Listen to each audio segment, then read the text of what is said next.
This week it froze 3 nights in a row, so that means before it froze we had to do a lot of harvesting.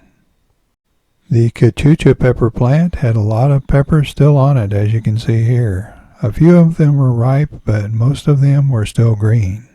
The candy cane peppers are a fun pepper to grow because they're very attractive and interesting to look at. I recently crossed this one with another sweet pepper. The Buena Mulata peppers are also another pepper that adds a lot of color to the garden.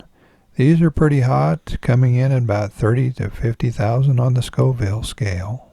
Before you ask what we did with all of the peppers, most of this harvest went to the local food bank. These peppers are unripe Jimmy Nardellos. Most of our peppers we had just one of each type, but the Aconcagua we had 2 plants, and we had still quite a few peppers, as you can see. Our single blot pepper plant had a couple of ripe ones and about a half dozen unripe ones still on the plant. The Pippin's Golden Honey Pepper was very productive, as you can see, and had dozens of peppers still left on the plant. This one wasn't one of my favorites. Oda has always been a dependable pepper for us, and I also crossed this one with another sweet pepper recently. I found one ripe Guernica pepper along with a lot of green ones on our single plant.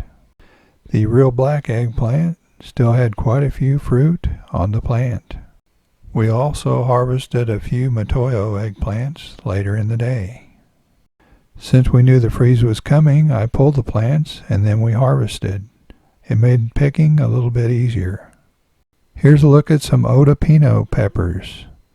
These are probably about 2,000 to 3,000 on the Scoville scale and look a little bit like a jalapeno. I hope to have these and some of my other project papers available to the public soon. I'll give more details when it's ready. Even though I harvested some of the larger flower heads on the amaranth earlier, there were still quite a few smaller ones that I harvested just before the freeze. Just placing them in the trays caused quite a few seeds to dislodge from the flowers. This isn't all of what we harvested, but here's a look at a couple of baskets full of peppers and eggplants. And we also had a table full of tomatoes from the Bundaberg Rumball tomato plant. All of these tomatoes came from one plant. It's kind of hard to believe. I was surprised myself.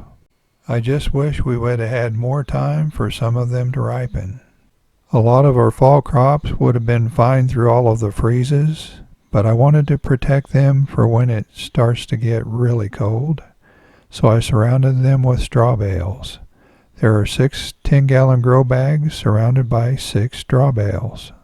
On the really cold nights, I'll throw a tarp over it, and when it gets really cold, I might actually get some greenhouse plastic for it. I haven't made up my mind on that yet. While I was harvesting things, I went ahead and harvested one of our Chichimasai plants. You can harvest the whole plant or just the outer leaves if you want. It can pretty much be used as a spinach substitute. I also harvested one of our tatsoi plants. It's really healthy, as was the Chichimasai. Then to make things fit a little bit better, I went ahead and harvested some of the kale and some of the arugula. Just about all of the stuff that I planted for the fall garden has done really well so far, and I hope to keep some of it going quite a bit longer. It's really nice to have all the ingredients for a nice salad anytime we want one. Here's some crisp mint lettuce that I'm harvesting. The Swiss chard was really starting to grow well, so I thought I would trim some of the outer leaves on it. And while I was in that grow bag, I went ahead and cut some spinach. After the freeze, it looks like we're going to have warm weather again for the next week or so.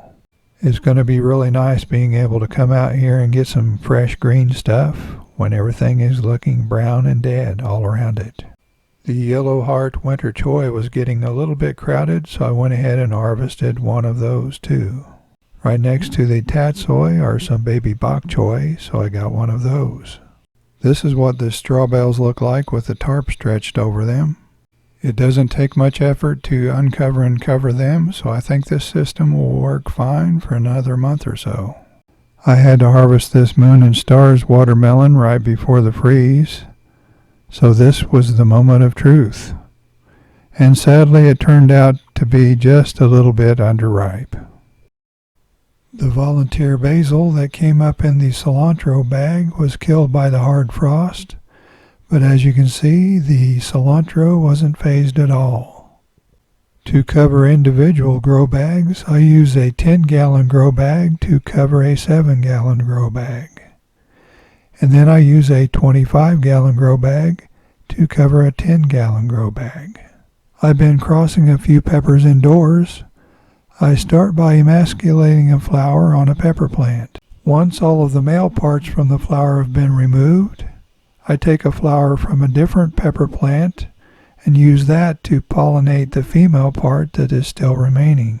If the attempt is successful, I can save seeds from the resulting pepper and grow a new cross.